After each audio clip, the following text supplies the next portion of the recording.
Canadian National Food and Beverage Conference. I'm Chef David here at the Jericho Tennis Club. Today we're going to do a dish featuring Pacific Dungeness crab, and we're going to pair it with some of the aromatic white wines from the Naramata Bench in the Okanagan Valley. Alright, so this is the pride, well, my favorite seafood from the Pacific Northwest, the Dungeness crab. This guy is alive. He was trying to get away a little earlier. Now, conventional wisdom tells us that we want to cook this guy by dropping him in a pot of boiling water for maybe 12 to 14 minutes. My argument is that that is the incorrect approach because this delicate meat in these legs is going to overcook if we do that. If we cook him in boiling water, it's not humane. He doesn't die quickly. And we're cooking through this piece right here, which is called the carapace.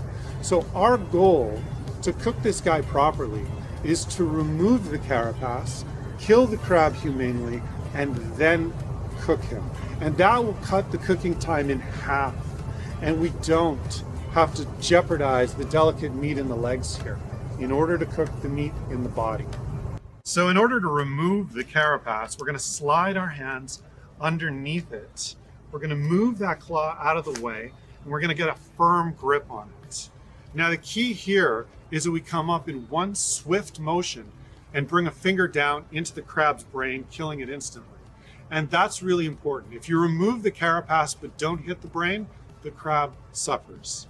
All right, so a little queasy, here we go. That's it right there. Fait accompli, done, and the carapace landed in the bin right there.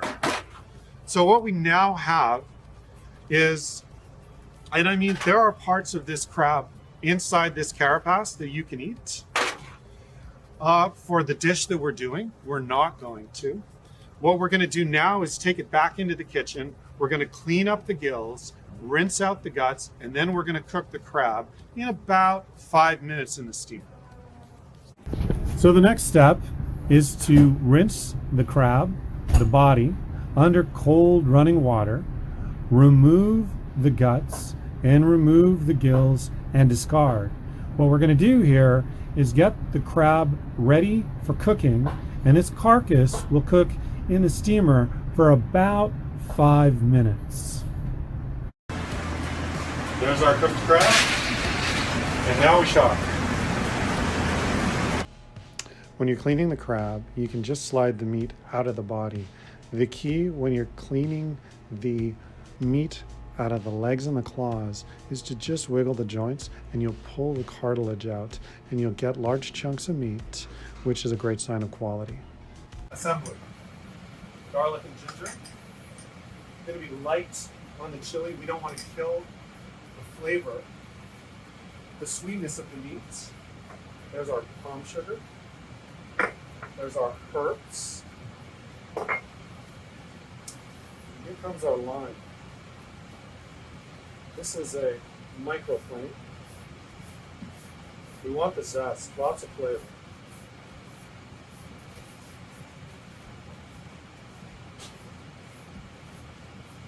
When we've done collecting the zest, give it a tap like that. I want to crush that lime a little bit. Cut it. And this juice, now we put a little drop of palm sugar in there. It cancels out some of the acidity that this juice carries with it. All right, that's about it. I'm going to mix that up. This is our Thai-style crab salad. And once you get to this point, you can really go anywhere with it. You can stuff it into a wonton, make a spring roll, make a ravioli. In our case, we're going to take it in a different direction. That's it. Gorgeous. So this next step of this dish is about stuffing Pacific calamari with our Thai-style crab salad. So I've got a couple done already. I'm going to slowly but surely open these tubes up and get the crab inside.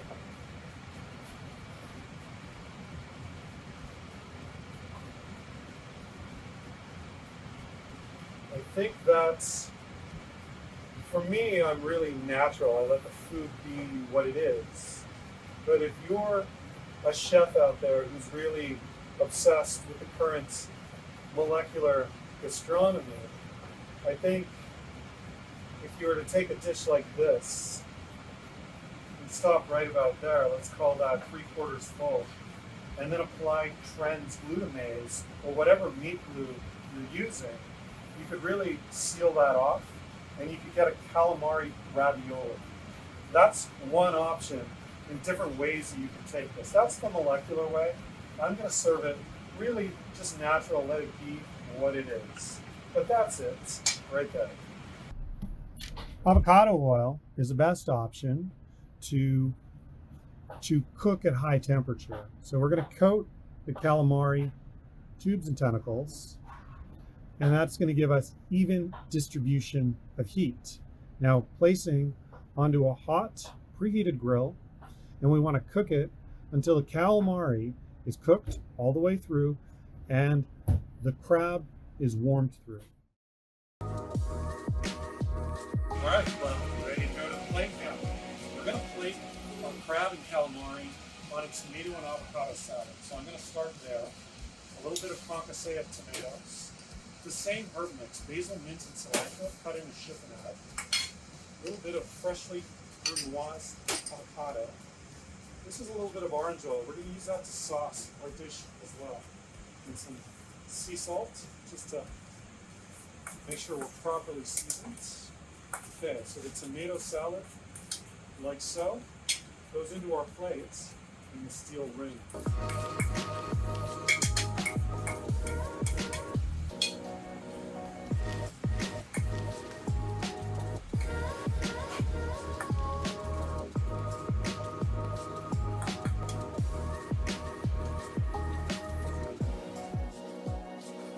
We have a little plunger that helps us keep our shape.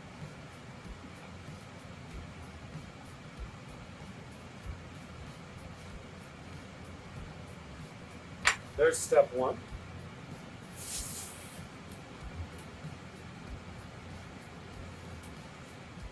We're going to put our calamaris on next. Top with 2 pieces of our tentacles. This is orange oil, so just organic orange zest blended with a little bit of extra virgin olive oil. Very, very simple, but it explodes with aromatics and on the palate. Just a little bit of fresh microgreens to finish us off. There's our finished plate.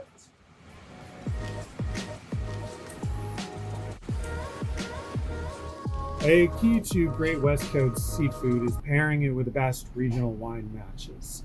A great sub-region of the Okanagan Valley is the Naramata Bench, home to La Frenz. I'm pairing this dish with the 2014 La Frenz Vivant, a blend of our signature aromatic white grapes.